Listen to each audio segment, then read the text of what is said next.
Hello students, स्वागत है आप सभी लोगों का आपके फेवरेट चैनल पर। आज हम लोग क्लास 10th का फिजिक्स का जो सेकंड चैप्टर है मैग्नेटिक इफेक्ट्स ऑफ करंट वो स्टार्ट करने वाले हैं। तो अपने नोट्स निकाल लीजिए। आई होप आपने चैप्टर 1 की वीडियोस देख लिए होंगे। मैंने बहुत ही डिटेल में आपको इलेक्ट्रिसिटी पढ़ाया है। उसके न्यूमेरिकल्स का सीरीज़ जल्दी वहाँ अपलोड होगा। पहले आप थ्योरीज का कंप्लीट कर लीजिए। और अभी हम लोग शुरू करते हैं चैप्टर नंबर 2 फिजिक्स का, that is magnetic effects of current. Chapter बहुत ही सिंपल है। यहाँ पर बच्चे इसलिए डर के भागते हैं इस चैप्टर से क्योंकि इमेजिनेशन बहुत ज़्यादा है। आपको बहुत चीज़ें सोचनी पड़ेंगी जो एक 10th के बच्चे के लिए बिल्कुल एक नई बात है, क्योंकि हम इससे पहले ऐसा कभी नहीं किए थे। तो इसलिए इसको बहुत ही आसानी से और सिंपल टर्म्स में समझते हैं। नोट्स निकाल लीजिए। चलिए, तो चैप्टर का नाम क्या है? Magnetic effects of electric current. ठीक है जी। देखिए, तो इलेक्ट्रिक करंट के बहुत सारे इफेक्ट्स होते हैं। इलेक्ट्रिक करंट जब मूवी में किसी को ऐसे चिपका देते हैं तो उसके ऐसे पूरे बाल खड़े जाते हैं, आंख काली हो जाती है ये भी उसका एक इफेक्ट है ना। इलेक्ट्रिक करंट जब हम किसी आयरन से पास करते हैं, इलेक्ट्रिक आयरन से पास करते हैं तो वो गर्म हो जाता है और कपड़े बढ़िया प्रेस होकर मिल जाता है। इलेक्ट्रिक करंट जब हम बल्ब में भेजते हैं तो वहाँ वो हीट करके उसको ग्लो कर देता है। तो वो heating effect of electric current है। आज हम लोग पढ़ने वाले हैं magnetic effect of electric current, है ना। तो इसके बारे में आप कुछ पढ़ें। इससे पहले मैं आपको पढ़ा दूं कि मैग्नेट्स क्या होते हैं, ताकि इंट्रोडक्शन एक मिल जाए, फिर चैप्टर पढ़ने में आपको और अच्छा लगेगा। तो सबसे पहला जो इसके अंदर हेडिंग है वो हम लिखेंगे कि मैग्नेट्स क्या होते हैं। व्हाट आर मैग्नेट्स, है ना जी। तो कहते हैं कि magnets are those substances, magnets are those substances that can attract pieces of iron, nickel, cobalt etc. Iron, निकल, कोबाल्ट जैसे और मैग्नेटिक मटेरियल्स को खींचने का पावर जो रखता है उसी को हम मैग्नेट बोलते हैं, है ना जी। और मैग्नेट के टाइप्स के बारे में जरा हम बात कर लें। Types of magnet. तो मैग्नेट के टाइप्स, दो टाइप्स के मैग्नेट जनरली होते हैं। यहीं से आपको एक बहुत ही अच्छा पिक्चर मिलने वाला है। तो टाइप्स ऑफ मैग्नेट, सबसे पहला होता है नेचुरल मैग्नेट। नेचुरल मैग्नेट, है ना, नेचुरल मैग्नेट। और दूसरा जो होता है वो होता है artificial magnet. Natural magnet and artificial magnet. Natural magnet जो होता है वो नाम से लग रहा है कि नेचर में मिलता होगा। अब नेचर में हम ऐसा सोच भी नहीं सकते कि जो भगवान जी हैं वो बढ़िया एक क्यूबॉइड शेप का मैग्नेट कि अरे वो आएंगे तो उनके लिए, है ना। एक स्फेरिकल नहीं, एक रिंग शेप का मैग्नेट कि वो आएंगे तो उनके स्पीकर में जो गाना भी सुनना है ना उनको, तो गाने के लिए भी उनके लिए एक मैग्नेट, ऐसा नहीं। तो जितने भी मैग्नेट हमने और आपने आज तक जहां भी देखा होगा वो सभी मैग्नेट्स, एक बात तो पक्का है कि नेचुरल तो नहीं होगा, क्योंकि नेचुरल मैग्नेट नेचर में मिलता है, अजीब शेप का होता है। तो उसका पहचानने का एक ही तरीका है कि वो इर्रेगुलर शेप का होगा। कैसा होगा वो? इर्रेगुलर शेप का होगा, पत्थर जैसा होगा, टेढ़ा मेढ़ा, कुछ उसका कोई काम नहीं होता। ठीक है ना जी। फिर हम क्या करते हैं, हमें चाहिए कि जो मैग्नेट हम स्पीकर में लगा सकें, जो मैग्नेट हम चाहे किसी भी डिवाइस में अप्लाई कर सकें, जो मैग्नेट से हम कोई छोटा मोटा टॉय कार बना सकें, मतलब या कोई एक्सपेरिमेंट कर सकेंगे फिजिक्स लैब में, तो बार मैग्नेट चाहिए, हॉर्सशू शेप चाहिए। तो ऐसे जो भी मैग्नेट हमने सुने होंगे आज तक, है ना, तो उन मैग्नेट्स के बारे में हम जानते हैं कि वो ऑफकोर्स नेचुरल तो कभी नहीं हो सकता, क्योंकि नेचर में थोड़ा ना ऐसा मिलेगा यार, है ना। तो वो जरूर हमने बनाया होगा। ओके, तो हम करते क्या हैं, हम नेचर में कुछ ऐसे मटेरियल्स को चूज करते हैं जो मटेरियल्स मैग्नेटिक प्रॉपर्टी को बहुत लंबे समय तक होल्ड कर सकते हैं। इसको आप पढ़ोगे हायर क्लासेस में, इसको बोलते हैं हायर रिटेंटिविटी, है ना। तो मैग्नेटिक प्रॉपर्टी को बहुत समय तक होल्ड कर सकते हैं, ऐसे मटेरियल्स को उठाते हैं और उन मटेरियल्स को प्रॉपर शेप में कट करके नेचुरल मैग्नेट से उसको मैग्नेटाइज करते हैं। हाँ जी, जैसे मैं आपको पढ़ा रहा हूँ ना, अभी आपको इस टॉपिक के बारे में कुछ नहीं पता, कुछ देर बाद आपको पता चल जाएगा। मतलब मैंने अपनी प्रॉपर्टी आपके अंदर डाल दी, यानी कि मैं एक मैग्नेट हूँ, मैंने आप जैसे एक आयरन को मैग्नेटाइज कर दिया। तो यस, मैग्नेटिज्म जो है वो किसी चीज़ में ट्रांसफ़र हो सकती है, जो आप आगे पढ़ोगे डोमेन थ्योरी वगैरह है 12th क्लास में सब कुछ आराम से पढ़ेंगे। अभी बस हमें ये जानना है कि एक नेचुरल मैग्नेट किसी भी मैग्नेटिक सब्सटेंस को मैग्नेटाइज कर सकता है ना। तो एक प्रॉपर शेप हमने लिया, एक क्यूबॉइड शेप लिया, उसको हमने नेचुरल मैग्नेट से मैग्नेटाइज किया और तब उसको आर्टिफिशियल मैग्नेट कहते हैं। उसका पहला टाइप होता है आपका परमानेंट मैग्नेट। क्या होता है? परमानेंट मैग्नेट, जो आपने अभी तक देखा होगा, bar magnet, dumbbell shaped magnet, horse shoe shape magnet, ring shaped magnet, जितने भी आपने मैग्नेट देखे होंगे आज तक वो सभी कौन से होते हैं? परमानेंट मैग्नेट होते हैं। ठीक है जी। उसके बाद जो हम आगे बात करते हैं वो होता है आपका इलेक्ट्रोमैग्नेट्स। इलेक्ट्रोमैग्नेट्स, और इस चैप्टर में मेनली हम लोग इन्हीं के बारे में बात करने वाले हैं। इलेक्ट्रोमैग्नेट मतलब ये ऐसे मैग्नेट्स जो कि तभी मैग्नेट की तरह बिहेव करे जब इलेक्ट्रिक करंट वहाँ से पास हो। ठीक है, तभी तक वो मैग्नेट की तरह बिहेव करेगा और ऐसे मैग्नेट्स का नाम क्या होता है? इलेक्ट्रोमैग्नेट्स होता है। ठीक है जी। चलिए, तो इस जब इलेक्ट्रोमैग्नेट नहीं आया था तो लोग ये मानते थे कि मैग्नेटिक प्रॉपर्टी शो करना है ना, या किसी चीज़ को अपनी ओर खींचना जो मैग्नेट करता है, ये काम सिर्फ दो ही लोग कर सकते हैं, एक नेचुरल मैग्नेट और एक परमानेंट मैग्नेट। ऐसा लोग मानते थे कि भाई जो किसी को खींचने का काम दो लोग कर सकते हैं। कौन कौन? एक नेचुरल और एक परमानेंट। लेकिन बाद में ये साबित हो गया कि इलेक्ट्रोमैग्नेट नाम की भी एक चीज़ होती है, मतलब इलेक्ट्रिक करंट जो है उससे भी आप एक मैग्नेट को बना सकते हो, एक मैग्नेट बना सकते हो जिसका नाम क्या होता है? इलेक्ट्रोमैग्नेट होता है। ठीक है जी। चलिए, तो इसके बारे में थोड़ा और बात करें उससे पहले मैं आपको एक चीज़ और सिखाता हूँ, वो होता है मैग्नेटिक फील्ड। मैग्नेटिक फील्ड है ना जी। क्या होता है मैग्नेटिक फील्ड? तो किसी भी मैग्नेट के चारों ओर का वो स्पेस जिसमें कि उसके फील्ड को हम फील कर सकें, उसको बोलते हैं मैग्नेटिक फील्ड। किसी भी मैग्नेट के चारों ओर का स्पेस है ना। जैसे परफ्यूम लगाते हैं, अब दोस्त बोलता है अरे कौन सा परफ्यूम लगाया, बड़ा अच्छा खुशबू आ रहा है, कहाँ से लिया बताओ, कितने का? 250 का आया है ना, कहीं कोबरा तो नहीं लगा लिया तुमने? जो भी, तो परफ्यूम लगाते हैं तो एक उसकी खुशबू आती है ना। अब आप मान लो परफ्यूम लगाओ कहीं दिल्ली में, परफ्यूम लगाओ तो ना, अब मैं फ़ोन करूँगा अरे ये क्या लगा लिया, यहाँ तक खुशबू आ रही है, नहीं, क्योंकि रेंज नहीं है ना उसका वहाँ तक। तो परफ्यूम का एक फील्ड होता है, तो उसको बोलते हैं परफ्यूम का फील्ड है ना, परफ्यूम फील्ड। ऐसे ही एक मैग्नेट यहाँ रखेंगे तो उसके आसपास एक रेंज में ही तो उसका असर होगा, तो क्या बोलते हैं उसको हम लोग? मैग्नेटिक फील्ड है ना। तो उसका डेफिनेशन नोट कर लेंगे कि the space around a magnet, the space around a magnet in which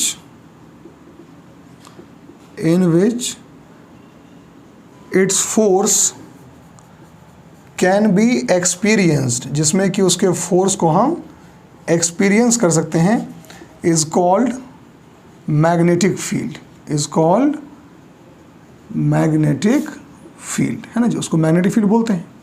okay, it is a vector quantity. Magnetic field जो होता है, मैग्नेटिक फील्ड इंटेंसिटी या मैग्नेटिक फील्ड होता है, वो एक वेक्टर क्वांटिटी होता है। वेक्टर जानते हो ना आप लोग, स्केलर वेक्टर है ना, वो एक वेक्टर क्वांटिटी होता है।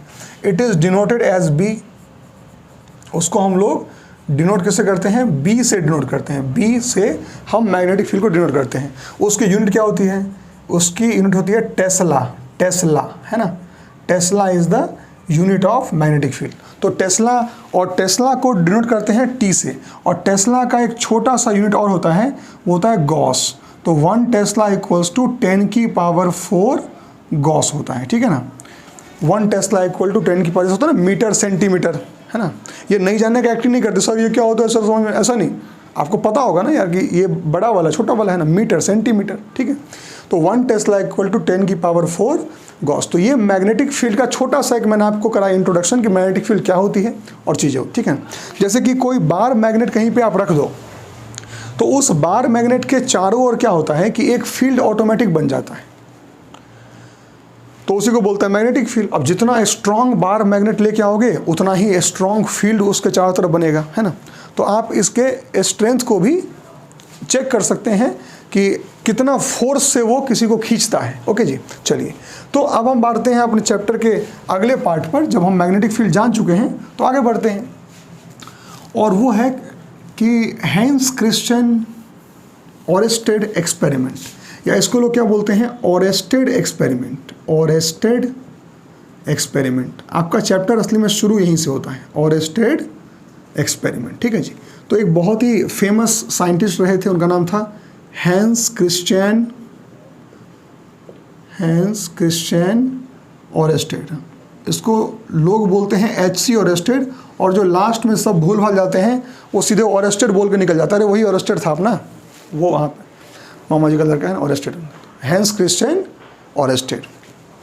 ठीक है, तो ये क्या कर रहे थे, ये लैब में बैठे थे अपने लैब में, क्या इनके लैब में ऐसे टेबल रखा था, अब टेबल पे सब व्यवस्था था। अब फिजिक्स लैब में क्या होगा, बैटरी होगा, तार होगा, एक मान लो कि एक कंपास निडल, मान लो कंपास समझते हो ना, जो कि नॉर्थ साउथ मैग्नेटिक निडल उसके अंदर होता है, ठीक है ना।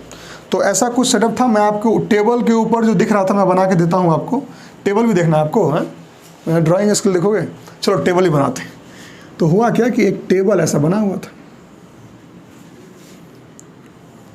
तुम तो ठहरे परदेसी, साथ क्या निभाओगे, तुम तो ठहरे टडंग टडंग, तुम तो ठहरे, लगाओ बल्ब, और ये लगाओ स्विच, ठीक है। अभी स्विच ऑफ है भाई साहब, और यहाँ रखा था, यहाँ पे ऐसा इस जगह पर जो है यहाँ पे एक मैग्नेटिक कंपास रखा हुआ था। इनको क्या पता था कि यहाँ पे खोज होने वाला है, इनको क्या पता था कि यहाँ पर खोज होने वाला है, वो तो खोज हो गया, ठीक है। जो ऊपर रेड कलर से बना होता है ना, वो उसका नॉर्थ पोल होता है किसी भी कंपास में, बढ़िया रखा था यहाँ पे, ठीक है। हुआ क्या कि इनसे स्विच ऑन हो गया। अब इसमें कई लोग बोलते हैं कि अरे ऐसा नहीं, तुम देखने गए थे क्या, या किसी किताब में लिखा हुआ है, अपनी अपनी बातें हैं। कुछ लोग बोलते हैं कि गलती स्विच दबा दिया, कुछ लोग बोलते हैं कुछ हो गया, यार उसमें क्या लड़ना। मेरा एक हिस्ट्री का सर थे मेरे, वो बोलते थे कि लुइस 16 जो है वो पूरे अपने जीवन में 3 बार नहाया था, तो हम क्या करें इसका, और क्या प्रूफ है इस बात का, आप कुछ भी बोल दोगे तो ऐसा क्या पता हो भी, तो हम क्या करें इससे। अब 3 बार नहाए कि वो पानी में रहता और लुइस 16 मछली था, हमको क्या मतलब उससे भाई 3 बार नहाया, कोई बात हो 3 बार नहाया तो एक तो नाम अलग कर लो ना यार, बहुत सारे नाम रख लो, ऐसे नंबरिंग करके ही जो लोग कर देते हैं। चलिए ये हो गया। तो जैसे ही स्विच ऑन हुआ तो यहाँ करंट दौड़ना शुरू हुआ। अब करंट जैसे ही दौड़ा ना, तो ये जो कंपास का निडल है वो जो ऐसा था ना, वो टेढ़ा हो गया। अरे बाप, टेढ़ा हो गया, ये ऐसा का ऐसा हो गया।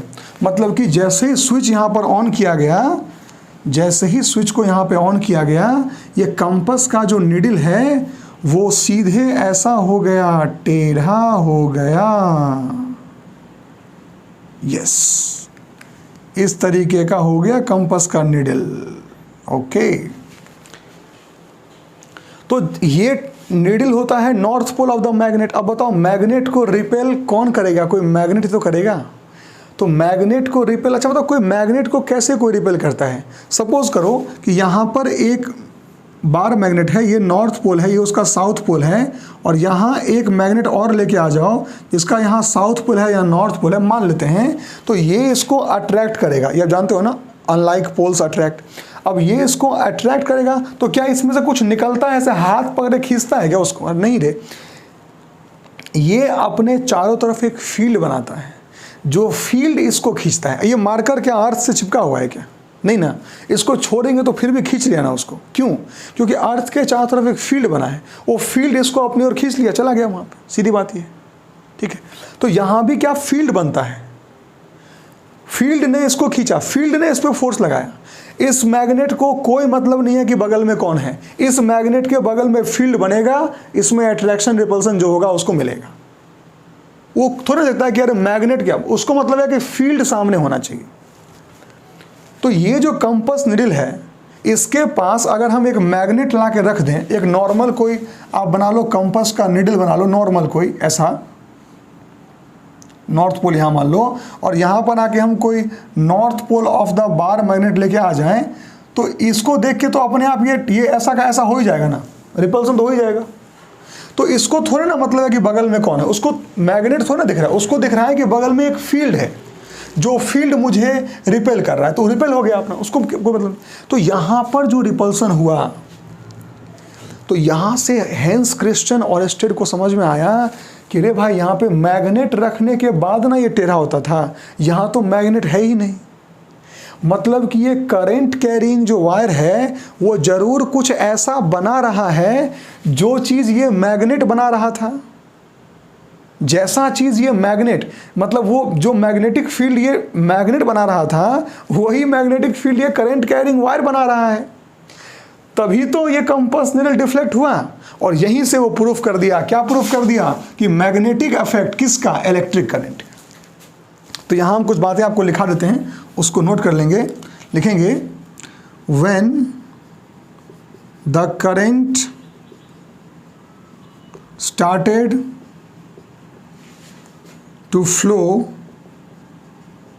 in wire, the compass needle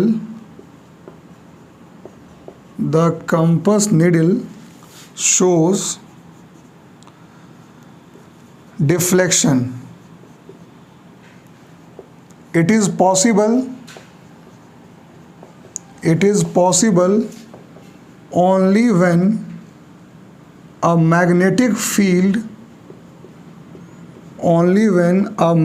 field is existing nearby it. उसके आसपास अगर मैग्नेटिक फील्ड होगा तभी ये पॉसिबल है। सो इट वॉज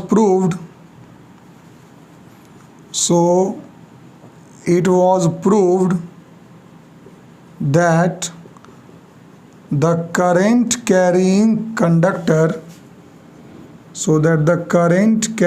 कंडक्टर जो कि ये है is creating the magnetic field, and this is called, इसी को हम क्या कहते हैं, इसको कहते हैं magnetic effects of electric current. This is called magnetic effect of electric current। ठीक है, तो चैप्टर को मैंने आपको जस्टिफाई कर दिया। अब कुछ कुछ बच्चों के मन में ये आता है कि सर ये डिफ्लेक्शन लेफ्ट में ही क्यों हुआ, राइट में हो सकता था। देखो क्यों हुआ इसका तो कारण आप आगे पढ़ेंगे, लेकिन इस चैप्टर में रूल्स बहुत हैं। तो इसका सबसे पहला रूल आपको मैं बता देता हूँ इस पार्ट में, और ये रूल ये है कि डिफ्लेक्शन किस तरफ होगा, इसके लिए एम्पियर ने एक नियम दिया। एम्पियर को आप जानते हैं, एम्पियर्स जिन्होंने करंट को बनाया और करंट का जो यूनिट है उन्हीं के नाम पे दिया गया है। तो एम्पियर ने एक नियम दिया, उसका नाम है एम्पियर स्विमिंग रूल। ये रूल आपको अभी ऑफ कोर्स नहीं पढ़ना है, लेकिन जस्ट फॉर नॉलेज में बता रहा हूँ आपको कि एम्पियर स्विमिंग रूल क्या होता है। वो रूल ये होता है कि कहता है कि आप उस वायर पे जहाँ करंट जा रहा है वहाँ पे तैरना शुरू कर दो। जहाँ पे करंट जा रहा है ना वहाँ पे आप तैरना शुरू कर दो, एम्पियर स्विमिंग रूल। तो आप जब उस वायर पे तैरना शुरू करोगे ना तो आपका जो लेफ्ट हैंड जिस तरफ जाएगा उसी तरफ कंपास का डिफ्लेक्शन होगा नॉर्थ पोल का। तो आपका लेफ्ट हैंड जैसे स्विमिंग कर रहे हैं, ये चले है ना, ऐसे चले, तो जब हम ऐसे चल रहे हैं तो लेफ्ट हैंड कहाँ जा रहा है आपका, इस तरफ जा रहा है ना। तो इसका मतलब क्या है कि north pole of the compass जो है वो इस तरफ मूव करेगा। तो आप इसको एम्पियर स्विमिंग रूल लिख सकते हैं। It states that if we start swimming along the direction of current then the movement of our left hand will decide the direction of deflection of north pole of the compass। इस line को आप दोबारा सुन के लिख सकते हैं। तो इस पार्ट में हम यहीं तक रखते हैं, नेक्स्ट पार्ट में इसके आगे बात करेंगे। Thank you so much.